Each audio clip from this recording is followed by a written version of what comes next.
Hello, everyone. Welcome. It is episode number 100. And if you've just noticed, I didn't do my normal intro thing. It's a little bit of a change up, and that's because we have some special announcements for episode 100 and some special things dropping. The first big thing is that we are rebranding the podcast. Not a huge rebrand, but just making it a little bit simpler. We've been the Doctors of Running Virtual Roundtable since the inception of this whole thing. We're just switching it to the Doctors of Running podcast. So moving forward, you're going to find us for, under anything that you search, it's going to be Doctors of Running podcast. We've got a new logo that'll be rolling out. Just kind of fun to switch it up a little bit, clean things up, and make things a little simpler. We're still going to be doing the roundtable format where we're always chatting with one another and inviting more people into the conversation, keeping this as authentic as possible. But that is one of the big changes coming with episode 100. So welcome to the Doctors of Running podcast, a podcast where we discuss the art and science of running and the stuff that we put on our feet. And there are more things that I want to do before we jump in. And the first thing I really want to do is just also announce that we're going to be exclusively covering bucket hat content from now on. If you're watching on YouTube, you just can see that David and I got our bucket hat type things going on. I'm just kidding. And ironically, of all the people that really needed the bucket hat, I did not bring mine today because I'm up in the mountains. So no, that's a joke. But I do want to first start with some acknowledgments. And one of the big people that I want to thank for this year, we brought on BJ, and he has been our audio engineer starting in January. And if you are watching on YouTube, you don't get to hear the magic that he does. But if you're listening to the audio version and have listened to us since the beginning, you know the huge change that has happened since he joined us. So we just have a huge thanks for him because he does all of the producing and cutting. And we actually don't cut that much, but he just cleans up some of the splices here and there. And we're just thankful to have him on our team coordinating everything. He's taken a lot of work off of our plates, and it really helps this thing move forward. We also have to thank our fearless leader, Matt Klein. Thank you for, just getting this whole thing going from the get-go back in, what was the first year you started writing Klein Runs DPT? 2014? I think it was 2014. Yes. 2014, and now to see where we are now has been really cool. So thank you for having us join the team. Obviously, thank you, DJ, as well. You've been an awesome person to work with, and for putting up with me. It's been a lot of fun. The other person we really want to thank is Bach Pham, and he is our media wizard. He's the one who, if you've heard of us, it's because of him. He gets everything pushed out there. So just really thankful to him. And for podcast specific, we want to thank all the sponsors we've had this year. So thanking specifically Running Warehouse and Carhu for jumping in on this with us. It really helps us. The time that this takes to make happen is actually quite a bit. And so sponsors like them really help make that time worth it and compensate us for that time. And the other people that help make that happen is you all, by listening and just being engaged and leaving reviews. We just have to give a huge thank you to you because obviously if there was no one listening to this, there'd be no point. But you've wanted to hear what we've had to say about these topics. We've tried really hard to answer questions that you care about, bring in people to interview that you care about. So a huge thank you to you. And here's one huge way that we want to thank you for sticking with us, and it's a giveaway that we're doing for our 100th episode, thanks to Running Warehouse. They are sponsoring this giveaway. And what you're going to be able to do is if you win this giveaway, you're going to basically win any pair of shoes that's in stock and under $200 on Running Warehouse. So we're giving away a free pair of shoes. So the only stipulations here is that you must be in the US. The shoe that you want must be in stock at Running Warehouse, and it must be less than $200. So it's not quite any shoe, but there are most shoes that come under $200, and we are giving one away to the winner of this giveaway. And how you're going to be able to enter this is through our YouTube video. So if you are listening, we release on Wednesday. So if you're listening to this on a Wednesday or Thursday, hold tight. We release the video on Friday. So on Friday, which is going to be August 12th, we're going to release the video on YouTube. So if you're watching there right now, you can comment below just that you've been listening and answer our subjective question, and that'll enter you into the contest. If you're not a YouTuber and you haven't been on YouTube and you only use the audio version, what you can do is email us at doctorsofrunningpodcast@gmail.com.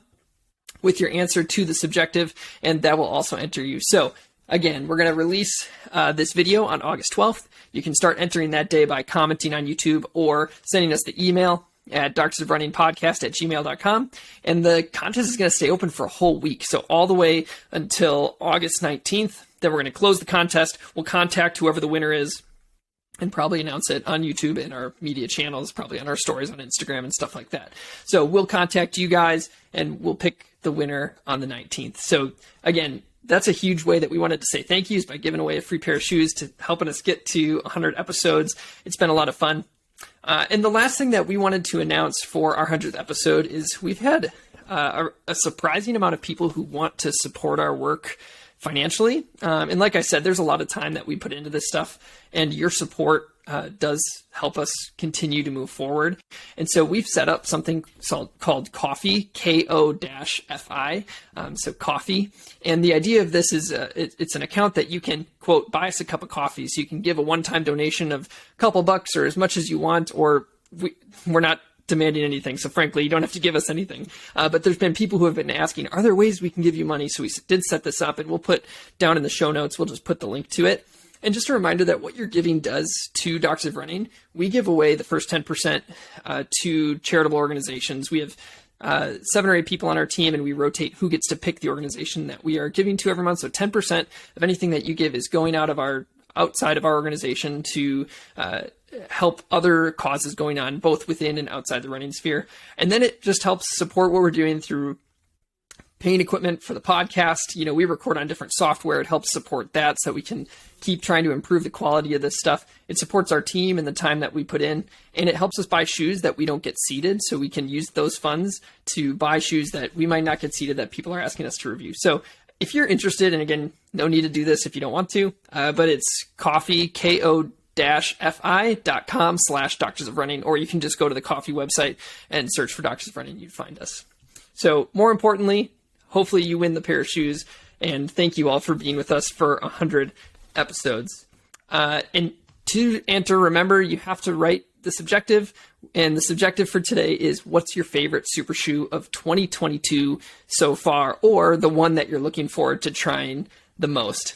And Matt is chomping at the bit to talk. So Matt, you go ahead. Just for those out there, for less than $200, you could get the SC Trainer from New Balance or the Speed 3, both of which are phenomenal. I can't believe the SC Trainer's under $200. That I still don't understand. I'm not complaining, but I still don't understand how. But there's also shoes that are on sale from last year that are less than $200. Yeah, that's true. That are, like there's a lot of really good shoes out there. So just I'm excited to give. It's fun to be able to give away a pair of shoes. It's pretty exciting. What if you guys think back over these 100 episodes? Does it feel like 100 episodes to you, or what's one reflection you have of the podcast specifically? I remember advocating for the podcast long before we had the podcast. For those of you who don't know, that's a pretty typical thing where DJ will introduce an idea maybe 2 years in advance, and then all of a sudden someone else, a lot of times it's me, will be like, what would be a great idea? This thing that DJ recommended like 2 years ago. Let's finally do it. What do you got, Matt? It feels like we just started. I think it's just such a routine in my Sunday evening to just, this is what we do, it's just, and it still feels like we just started this. So to be at 100 episodes, but it's really cool to look back through some of that stuff and where we came from. And the people we've got to interview and talk to have been kind enough to come on, whether it be from Saucony, Mizuno, New Balance, Karhu, like just the people, and ASICS as well, as like everybody that has come on that's really cool, to be able to kind of talk and geek out, and then also find out that those same people also listen to this and geek out at too was like really touching to know, hey, we're contributing something people are listening to. So it's kind of mind blowing. Staying humble about it, but it's cool at the same time. Yeah. In all seriousness, it has been pretty special to talk to a lot of these people. Mm-hmm. And it's pretty cool when I get to talk to my patients about this too and be like, I never really thought I'd be talking to these people, at least in the speed or time frame that we have been able to do this.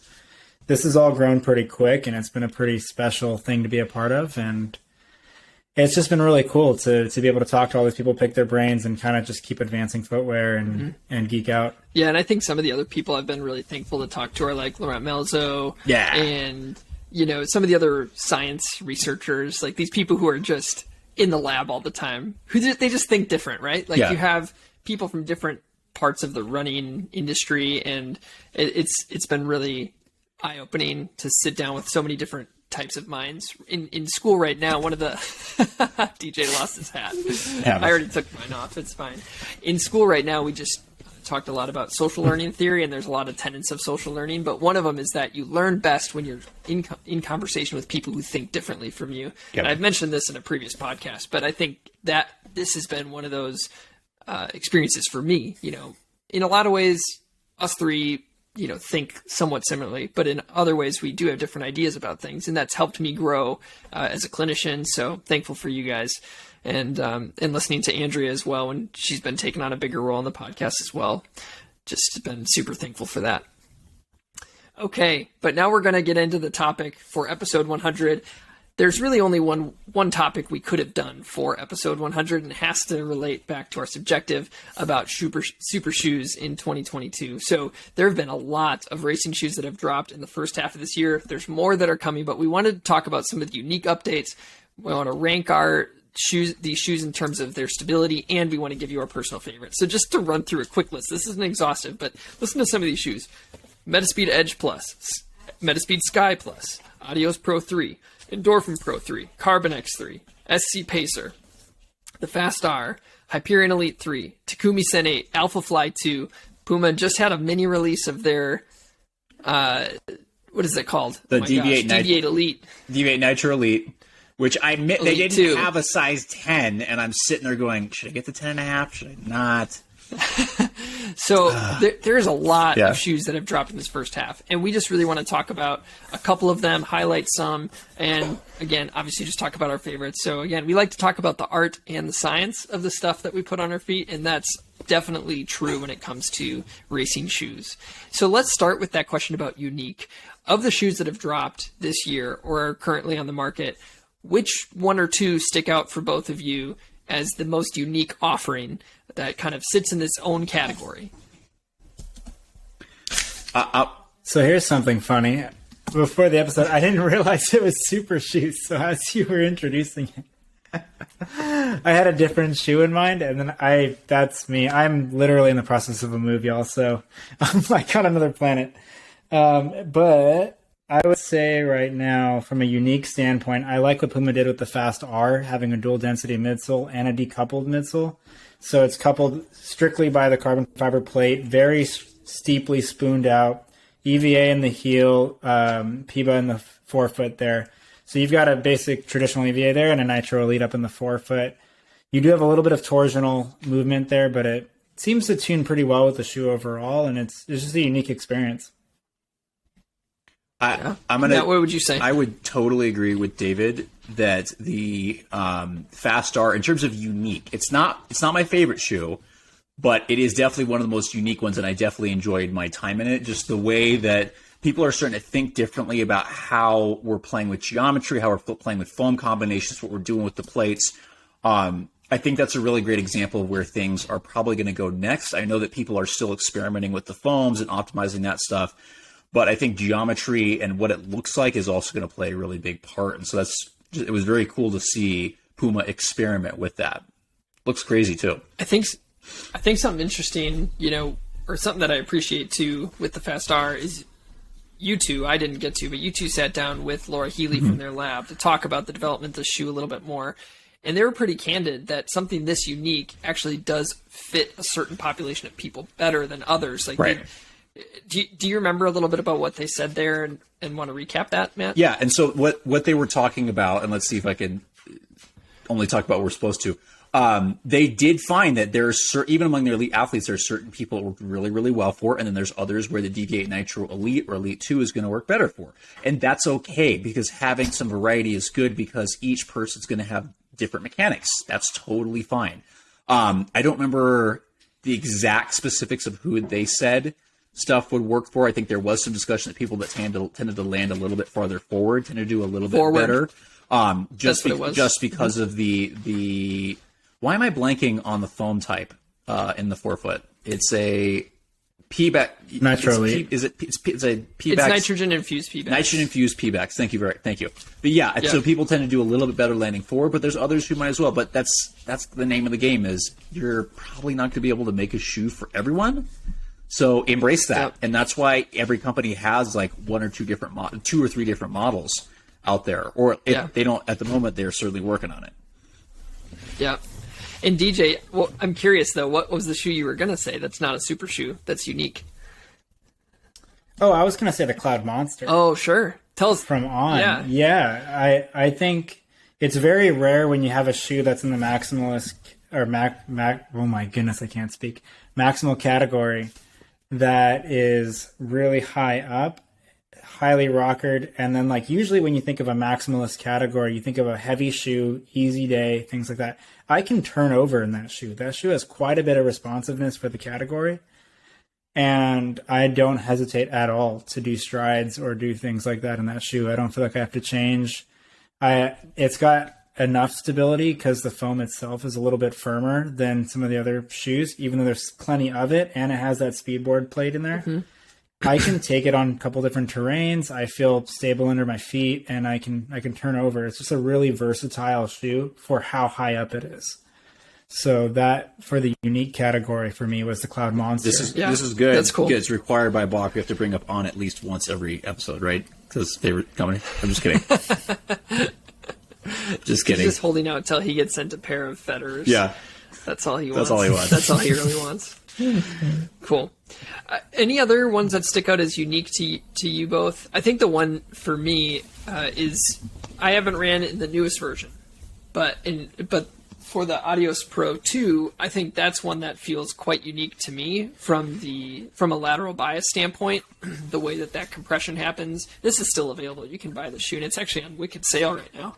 I think our audio engineer BJ just got a pair, but the way that this is cut out, laterally has a lot more compression, and it really guides you on the outside. And this cutout, is pretty well integrated. So, yeah, BJ just bought it for $125. So it's on wicked sale. So it's still available. But I find this shoe to be a pretty unique design. I would agree in regards, especially looking at version 3, where it changed so drastically from version 2.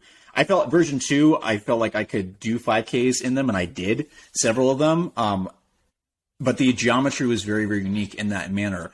Version 3 takes it in a different direction where they really take, kind of this goes into our next conversation about most stable in terms of the outsole flare and really trying to balance that out so it's going to work for a larger variety of people. Anybody that had any rear foot instability with the version 2 probably didn't do well. I think they fixed that with this one at the expense of making this into a really long distance shoe that really doesn't have the versatility to handle shorter stuff anymore, but it does really well with really long stuff. So it might work well for a lot of people looking for a marathon racer that they need something maybe a little bit safer that's not the most aggressive. It's still stiff. And it's amazing it doesn't feel as aggressive despite still using some of this kind of crazy geometry here. And I got to give a shout out because this shoe, I have 60 plus miles in them, and this is my left shoe and the outsole is still intact. I did not get more than 40 miles out of any of the Adios Pro 2s, but that's just me. So cool. So let's move into that next question. Yeah. So what we're going to talk about next are the most stable racing shoes that are on the market right now. So this can, yes, include shoes that have dropped in 2022, but it can also be shoes that are just still available for purchase. So when you guys think about your top 2 or top 3 shoes, what's your podium? 3, 2, 1. What do you got for most stable racing shoes out there? Matt, why don't you start? Yeah, that's a good question. And I've been thinking about this a lot, and this is obviously going to be up for interpretation. I think I got to give. I don't know if it's necessarily the most stable, and I'm really curious to hear David's rebuttal of this, and I really want this because we need a different opinion on this. But one of the more stable ones, I think, is the Adios Pro 3 now. I really like the Adios Pro 2 because it was very laterally biased for someone like me, but that's not going to work for everyone, whereas I think the Adios Pro 3 fixed that with, sole flare going both directions and helping center people a little bit better. So this is probably the safer long distance one. But the shoe that I keep reaching for when it's racing and I want to feel like my foot's locked in and I don't have to worry about anything I don't have it with me, but the Endorphin Pro 3, what they've updated with that shoe, yes, the foam is much softer due to the max stack height, but the fact that they filled in the midfoot, so they use some geometry stuff, so that midfoot is now filled in, unlike most shoes that cut it out. And then they have fairly high sidewalls on both the medial and lateral side with a really well-designed speed roll that just rolls you forward. To me, and yes, I'm biased because that's also my shoe of the year right now. That's the one that tends to lock my foot in the best over a variety of distance. Spoiler alert. Yeah, Sheesh. sorry, my bad. Again. And so you feel out of all the super shoe, the entire lineup, like that's top 2 in stability? You know, you'll probably say something that will change my mind, but that's what I'm thinking about. I mean, so how are we defining super shoes? Because I would not categorize the Carbon X as a super shoe because of the EVA foam. But that's just me. You can certainly race in it, sure, right? But and I know Hoka has something coming that's going to drastically change that. But in terms of an actual quote-unquote super shoe, meaning it's got a new age foam, it's, again, that's not EVA-based, it's got a plate, and it's got, I think that's kind of the biggest things, like especially the foam and the geometry, especially at the max stack height. I'm not counting the Carbon X series in there. All right. Well, DJ, you go. What's your podium? Like, throw me under the, trash me. I want to hear this. We need different opinions. Yeah, so what I heard was if it's EVA, it's not a super shoe. It's got to have all the components. You got to check all the boxes off. So can I give someone ripping a 211 in like a craft race rebel? Like, no, it's fine. It's not. It's EVA. I'm going to give a rebuttal. Yeah. I'm going to give rebuttal to the EVA thing. If you can create an EVA that has the compliance, that's like saying and Skechers, or if it has compliance and resilience that matches that of a super shoe, or of a PBAX base shoe, maybe then that would be considered a super shoe. I think it's more about the compliance and resilience properties of the foam rather than what it's made out of. And so that I agree with, because like, let's say you take something like Hyperburst, or you take something that's a nitrogen infused, or it's a CO2 infused, whatever, aerated EVA, it could still have decreased density and increased resilience. If it's light enough, it has that resilience. Now, to be fair with Dustin Juberts, with some of this, again, it's only a small sample size, right? But a lot of the shoes that don't have those factors often don't tend. But it's only for either him 12 or people 12 or people, right? So it's not a large enough sample size. And based on some of the previous literature that's been proposed, right, they're going, the foam has the largest impact on those. And I hear you both going, hey, if you can create an EVA-based foam that has that resiliency, great. But have we really seen that? We haven't seen it yet. It might exist. Right. And just for those of you who aren't fully sure, Dustin Jobert, he's the one who has done the research on comparing all the different super shoes in his lab using the metabolic cart and doing all those things. So he has that published. So you can go find that research, and he's done a good number of shoes, and then he does a lot of on his lab rat rundown on Instagram. You can check out his personal testing that he does on himself. So it's really fun to follow his page because he's got fun stuff going on. But let's go to DJ. What's your podium? Toss me away. I want to hear it. Let's go. No, I have zero problems with the Adios Pro 3. I thought it was very stable. Almost, I think, too much for you? No, it was the upper. Like, that lateral piece along the heel was digging into my foot to where it like, literally injured me. Yeah, like, right on the stitching. I have my pair. Oh, there it is. That's funny. Anyways, one of the few pairs I have, like, stranded out here. Right on that cross stitch, like right here where that padding kind of comes in. Yeah, on my left side. I don't know if I was pronating or like my foot was moving alongside, like outside of the platform or whatever. Like the ride, everything else felt good. I didn't dislike the shoe, but it just like physically hurt me to run in it. So I couldn't run in it. Okay. Somehow I still got over 20 miles in them, but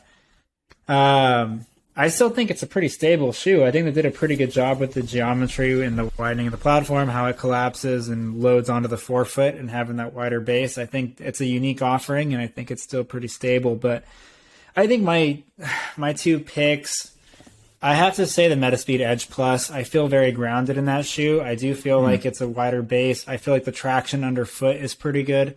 I feel like if I had to go off of the road, I could. Like, for me, stability is all about confidence. And, like, can I navigate turns? Can I do things? Like, how stable do I feel in this shoe? And the Metaspeed Edge Plus certainly delivers that to me.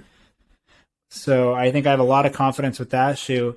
the other one is actually kind of surprising. It would probably be the Alphafly 2. Wow. And so I think the upper locks down pretty decently. There's a tiny bit of heel slippage, I think, in the heel. Like, you lock it down, it goes away. But the actual platform itself, if we're looking at Alphafly 1 and Alphafly 2, it's like the forefoot got widened out a tiny bit, and it got moved, I guess, proximally slightly on that little hoof. Towards the heel, so there's a little bit less of a gap. Yeah. They filled it in a little bit more, and there's a little bit more of a not medial, but midline cutout right there. And the heel, I mean, when I put them side to side, they don't really look that different, but the heel feels a little bit wider underfoot. I don't know if that's just me, but there's also better usage of sidewalls, I think, as well, too, with the upper integration, where it doesn't cinch up as tight on the midfoot, and it's a little bit more of a continuous platform. And so another shoe that I feel pretty confident in. Like, I can do pretty much anything. And it did gain a little bit of weight. It was already a pretty heavy racing shoe, and it gained a little bit more, but it seemed to be pretty negligible. I've ripped some pretty good workouts in this. So, nice. I don't know. I feel like it's still a pretty awesome offering, and I think this, by the way, was the first time we got to hear a full, close to a full review from David on the Alphafly 2. He's the only one that has it, and so I've been chomping at the bit to hear this. So I was excited. Yeah, that's our. When you say full review, you just mean the first level. level. That's the first take we got. Yeah, that's fun. I've just ghosted these guys for moving, so it's all good. That's what happens when you're moving. So when we think about stability, we talk about this all the time, but to just hammer it home a little more, something being stable is not better. Something being stable does not mean that it pushes you a certain direction. Stability means that it allows you to move forward on the platform. For one person, for you to move forward, you might need something like the Adios Pro 2 that compresses more laterally and kind of like guides you on the outside of your foot. For someone to be more stable, this is a huge stretch. For something to be more stable for someone else, you might need something like the Vaporfly Next% 2 that allows you to just kind of like push forward through the inside, because you can fall off this thing easily in a potentially good way for somebody. So stability doesn't necessarily mean that it pushes you one way or another, but a more stable platform is going to be something that's a little bit more accommodating for all different types of motion patterns. And then when we talk about stability, we try to specify in what direction. Matt, you're chomping at I do have to note on, because people have probably heard me talk about the New Balance Fuel Cell RC Elite 1, given the lateral outsole flare worked very, very well for anybody that tended to supinate a little bit too much. And for whatever reason, it was a lot of masters runners that I was working with that just tended to toe off way too hard on the lateral aspect. In terms of, Nathan, what you just mentioned, one of the shoes that I've had some success with just recently, in that regard, it doesn't work for someone like me, but the Metaspeed Sky Plus works very well for that, because there's a very strong lateral sidewall. There's a lot of very strong lateral outsole flare that might work for people that go too far lateral. But want to emphasize what you're talking about, that when we say stability, maybe sometimes guidance is a better word. It's just how do we keep the foot centered and not driving you too far one way? Yeah, I totally agree. Sorry, hijacking conversation. No, that's great. I do want to do a step down conversation from this, because one of the reasons we talk about stability with super shoes is because of how high stacked they are, how soft some of these foams get. That does create inherent instability. It's like balancing on one foot on hard ground is easier than balancing on one foot on top of a huge foam platform or a Bosu ball or whatever, some kind of compliant surface. You're going to get inherent instability, which requires more demand from stabilizing muscles.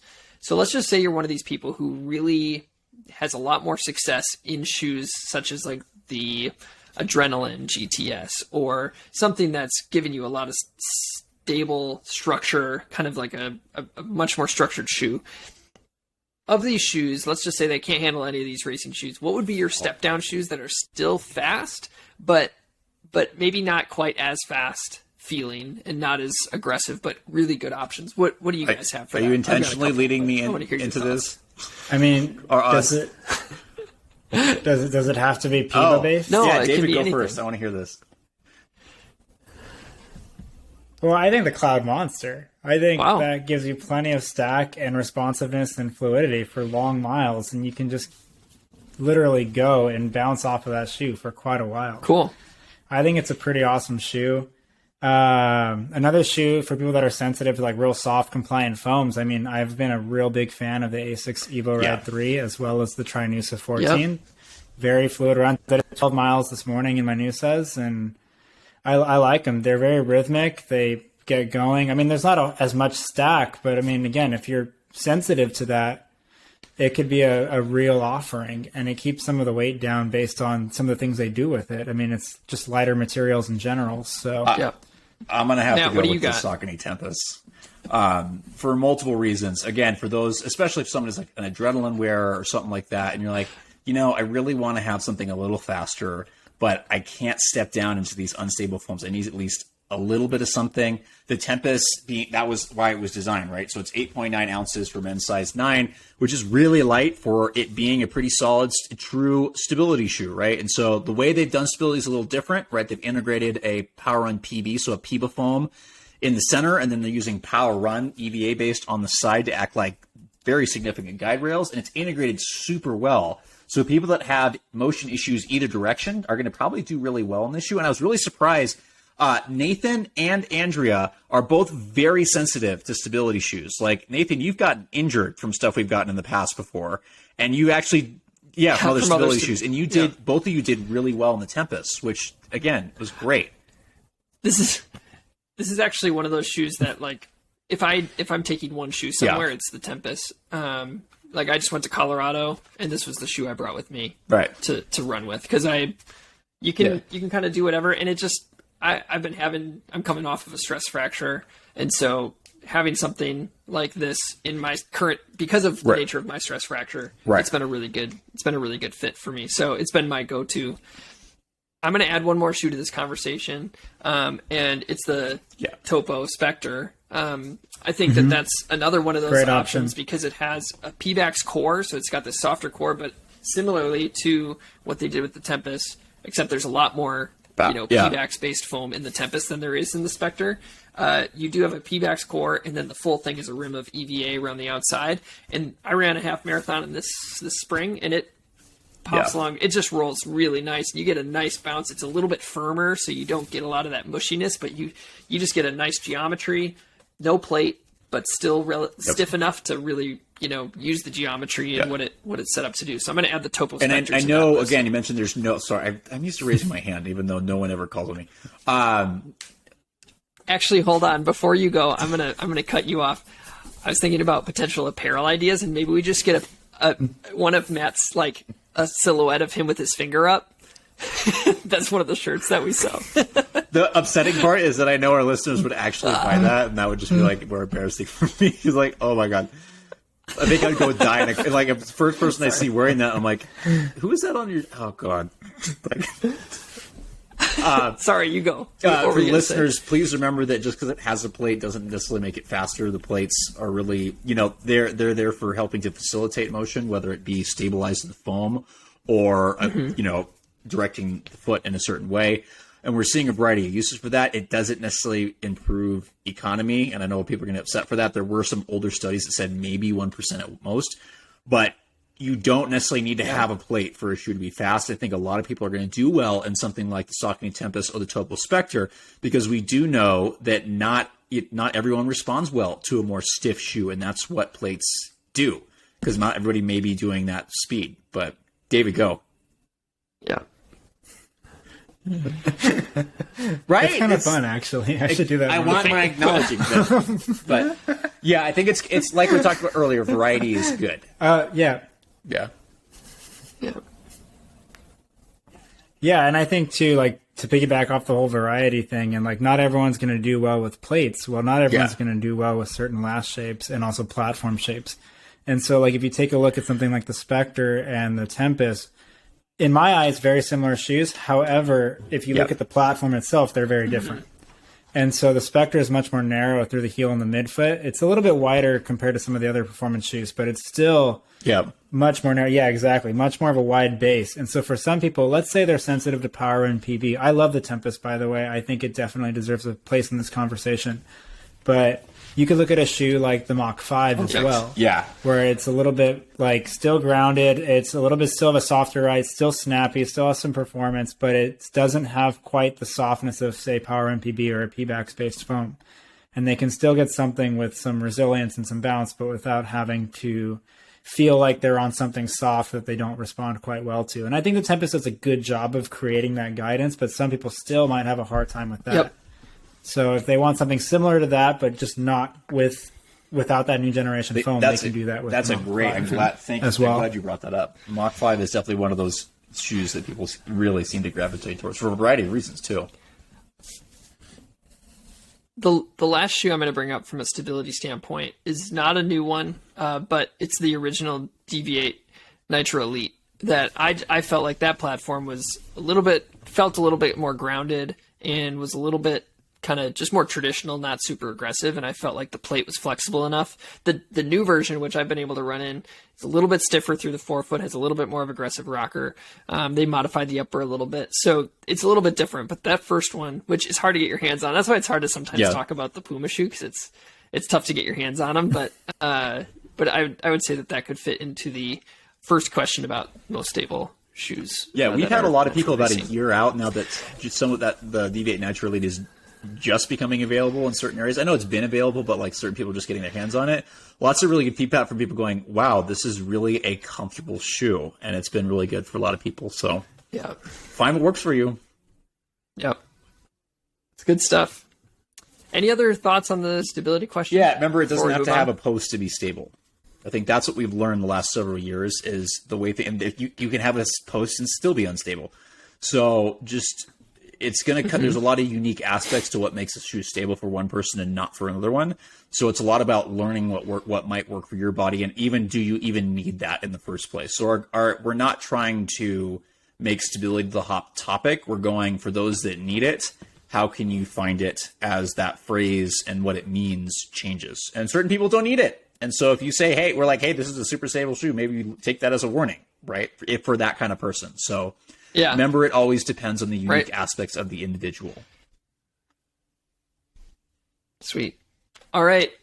We are on to just the fun part. This is maybe the art part of the art and science, just because it's all about you guys and what you think your favorite things are. So we're doing our podium. You can do top 2, or you can give a bronze medal for your top 3 racers of 2022 so far. I think you should. I'm ready, but who's ready? I think David should go first because he looks uncomfortable. Go, David, go. I'm putting you on the spot. I love this question. Let's go. Like this question. Go first. Do you want me to go first? I don't like this question at all. I like so many shoes. Are we going to do like short distance versus long distance? Let's make you sweat and pick your top 3.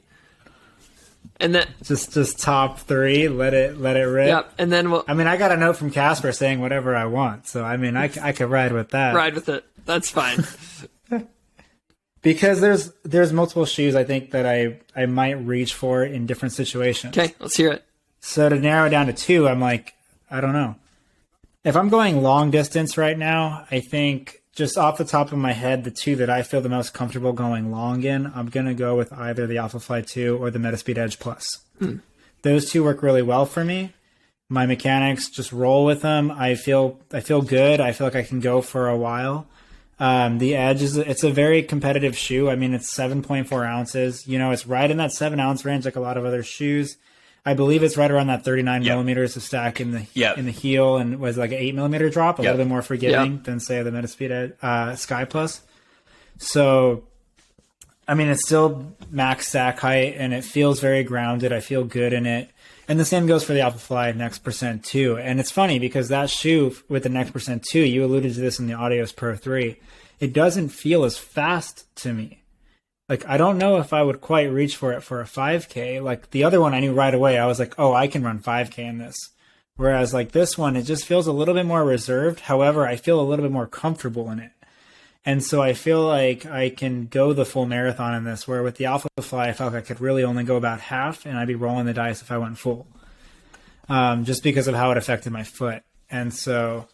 if we're looking at short distance, though, I do love the bounce. I love the ride of the Endorphin Pro 3. I do think it's a very fun shoe, but I do have a little bit of translation through my midfoot, and I just kind of struggle with it as I go farther out. And so it's one of those shoes where I think like I could definitely rip a 5K in that shoe. And I think you could rip a marathon in that shoe too. I think just for my own personal needs, I think it's going to be more that like 5K, 10K, maybe half marathon, that half marathon distance is going to get fuzzy. Like that's going to be a real hard decision for me to make. But that one, and then also the Fast R from Puma, I feel like I can really turn over and run pretty darn fast in that shoe if I need to. So like for short distances, I think those two, and the long distances, the other two. I'm actually kind of surprised. I got out of that question. I'm surprised you didn't say Takumi Sen 8. You know, I'm also like a half size up in the shoe already. He has one of my Gotcha. Yeah. Yeah, Gotcha. I love it. I think I just need to have it a little bit more true to size to feel comfortable, like really pushing off that forefoot. Right.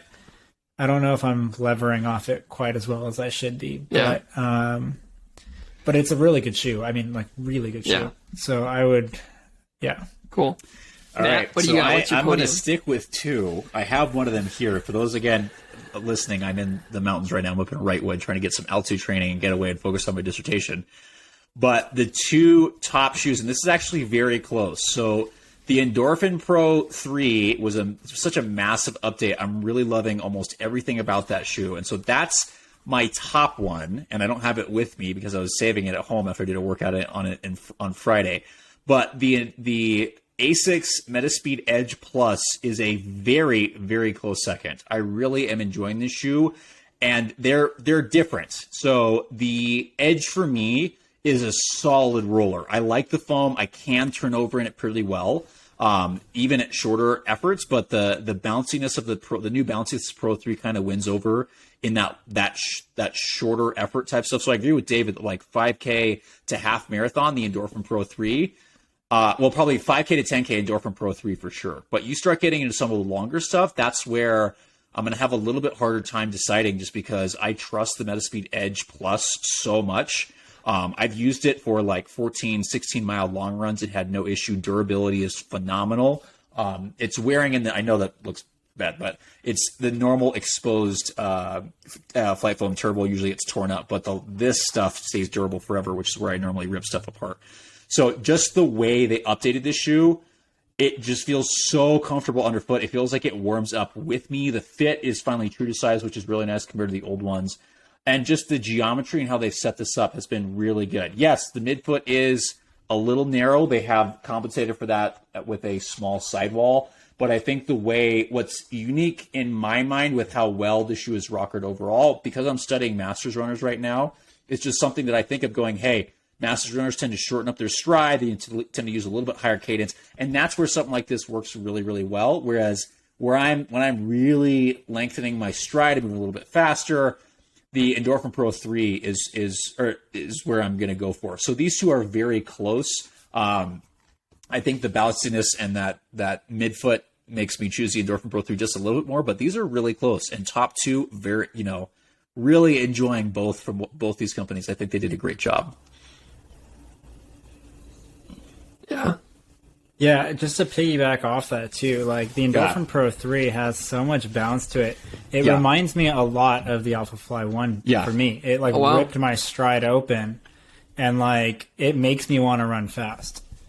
Yeah. However, I don't know how long I can keep that up. Whereas like the Edge Plus, it feels a little bit more rhythmic. It's something that I can just kind of settle in and keep running fast. Like it's still very responsive, but I can keep a rhythm and I can take it longer, I think. Yeah. And I've taken both, I think, at workouts of greater than 8 to 10 miles, I think, at this point.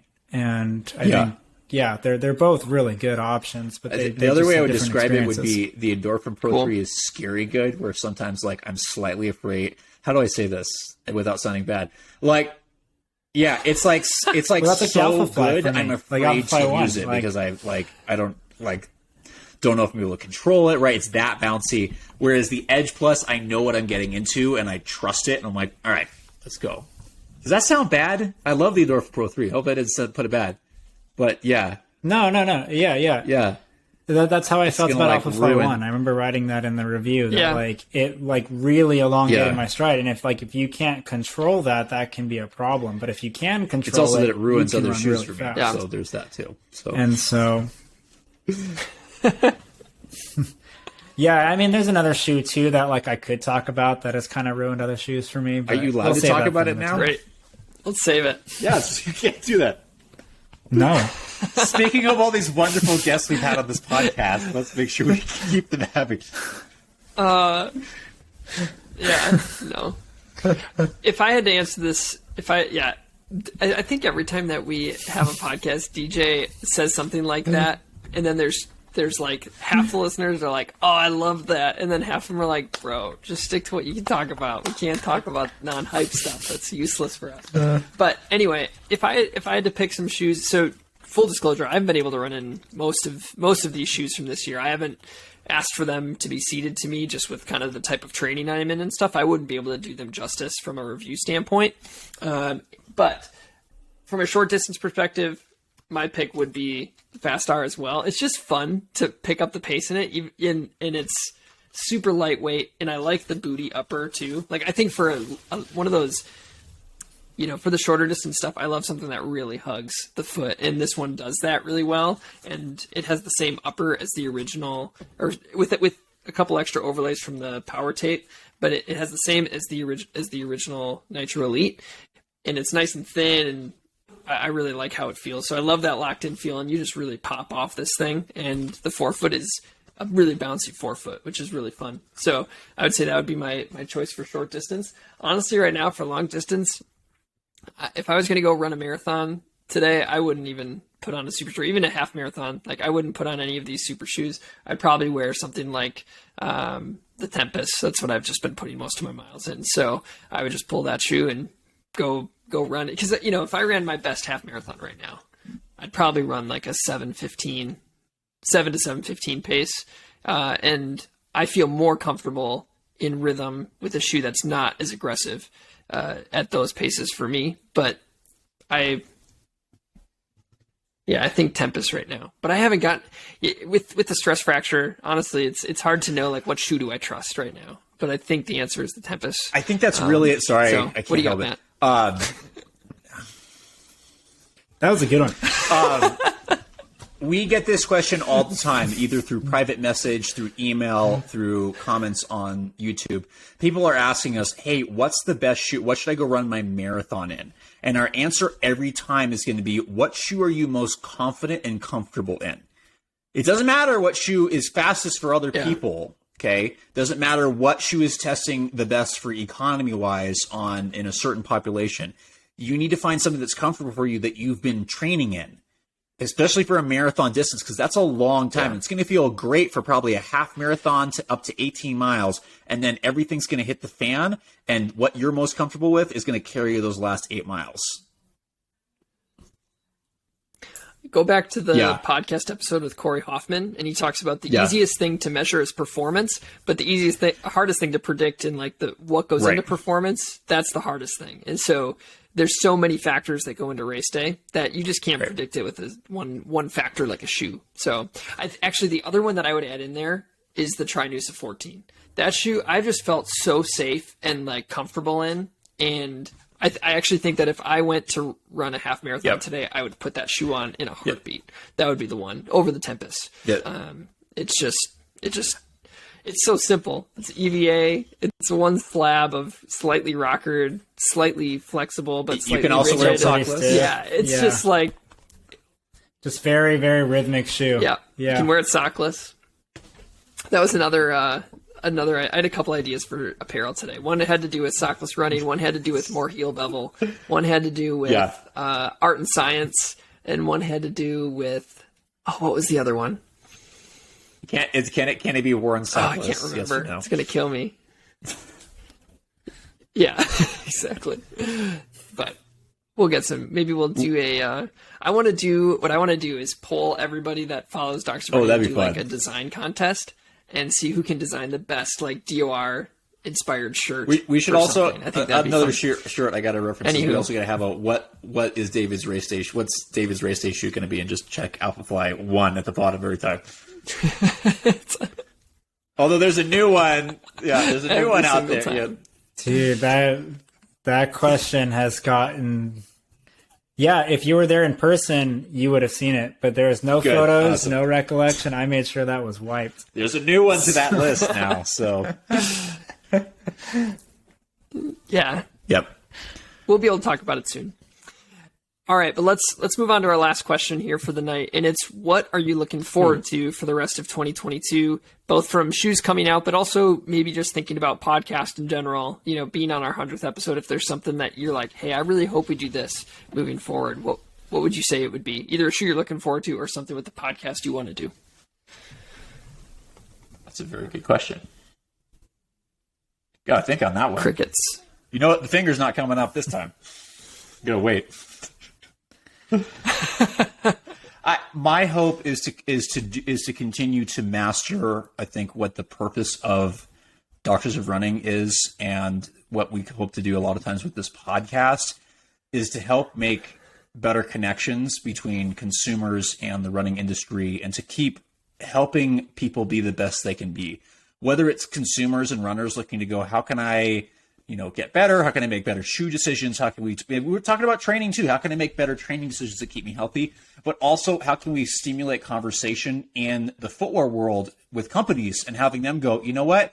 There's these cool design ideas, but we need to remember how the human body works and what may or may not be optimal for there. And certainly, yes, we can push some stuff, but we got to respect the human body, especially when it comes to health and it comes to injury. I'm not going to say reduction, but potentially, and we can't even say this is hard enough, but like prevention, right? Prevention is this kind of term that we can't ever really achieve, but how can we respect the body while we try to keep improving performance? And I think that's something we very uniquely have been able to provide, and I hope we continue to not only provide it, but to continue to provide it in a better way each and every week, and asking how can we get better.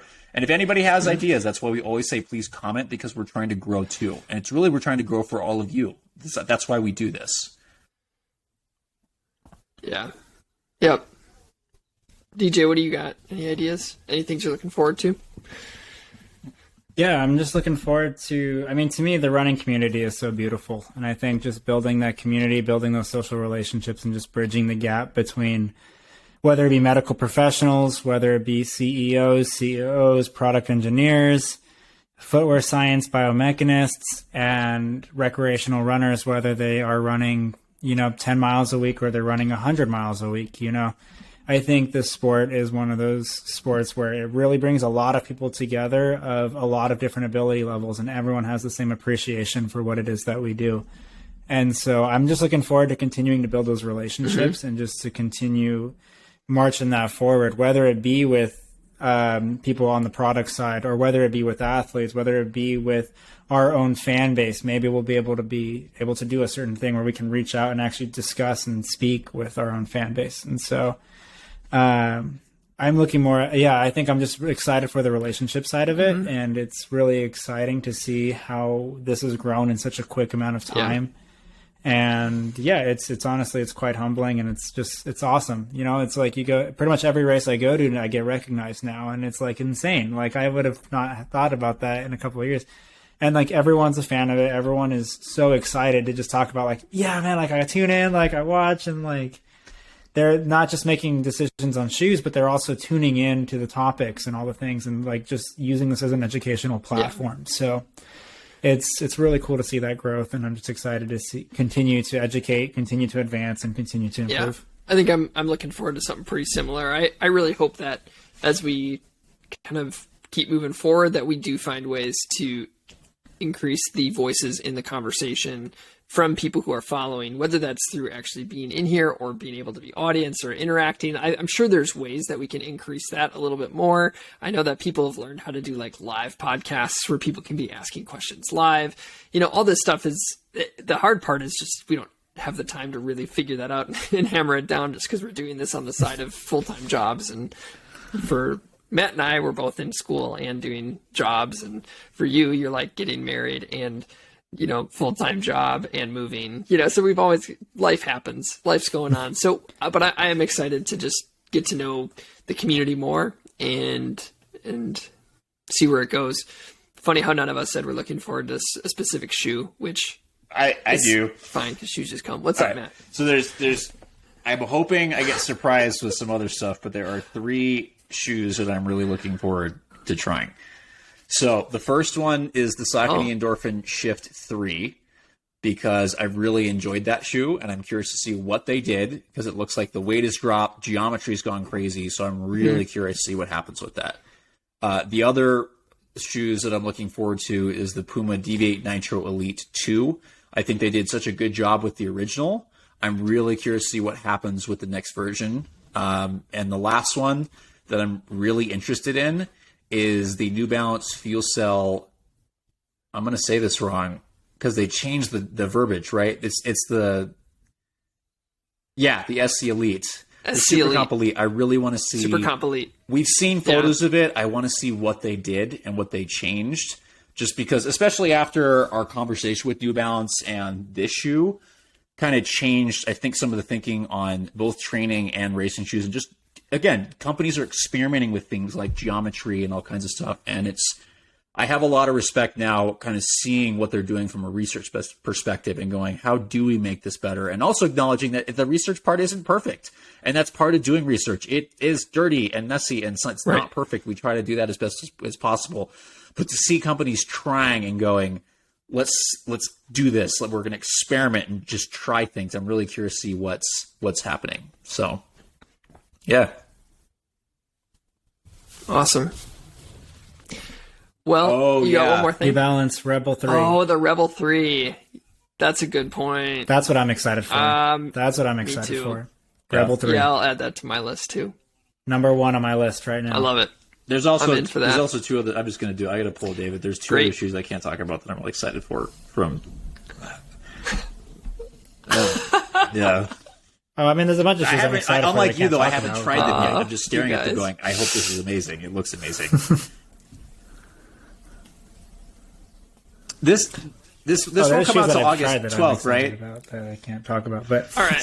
So stop. No, they don't. All right, let's. No, don't. Do not. I like Cloud Boom Echo 3. We're moving on. Yeah, maybe not. So, hopefully, it's not a disappointment like the last one. That too. Sorry. Everyone, thank you for tuning in for the 100th episode and kind of the first episode of the Doctors of Running podcast. Been really fun to reminisce a little bit on the first 100 episodes and think about the future and talk about some of the most fun shoes that come out on the market today. Again, remember, we have the giveaway going on. It's from Running Warehouse. So if you want to enter, you just got to comment below with this objective, which is what is your favorite super shoe of 2022 so far, or which one are you looking forward to trying if you haven't gotten one yet that you want to get your hands on. So if you comment below, or again, if you email us at doctorsrunningpodcast@gmail.com, that contest will be open for a week. We'll close on the 19th and we'll reach out to the winner and you'll get a free pair of shoes, which is pretty sweet. DJ, you have one more thing? I do. We should do a taco mile. Like a beer mile, but you have to down a taco every lap. I love it. That first one to finish wins. A lot worse. I love it. Do it at a track that's public. Set it up. Do they get... Only if you can't down Does each tacos. one get more hot? That'd be like fun. Each one has a little bit hotter of a sauce on it? Oh, kind of like a hot wings type situation. Yes. Oh, Let's do man, that. That's rough. No, I don't know, because then that's the other shirt idea I had, was something with David and tacos, that would like be a good. taco time shirt. I think like it should be like it's incredible amount of hot sauce.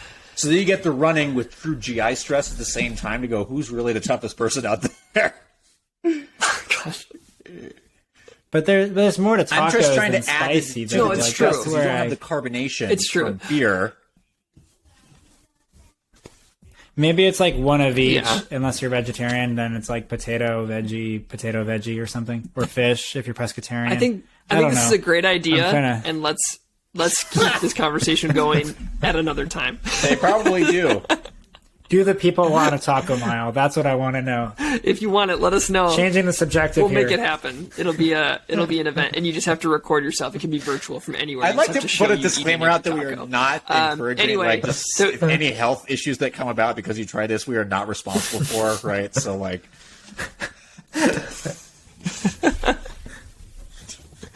Great. I also love getting everyone. Thank you for tuning in for the 100th episode of the Doctors of Running podcast. Thank you again to BJ, our audio engineer, and to Bach for getting the word out about all of this. Thank you to all of you for following. Again, please enter the contest. We really are excited to give away a free pair of shoes. It's really fun. And if you want to follow what we're doing, you can see us at doctorsofrunning.com. Check out our Instagram at Doctors of Running and our Facebook, Twitter, etc., LinkedIn, and Pinterest, of course. And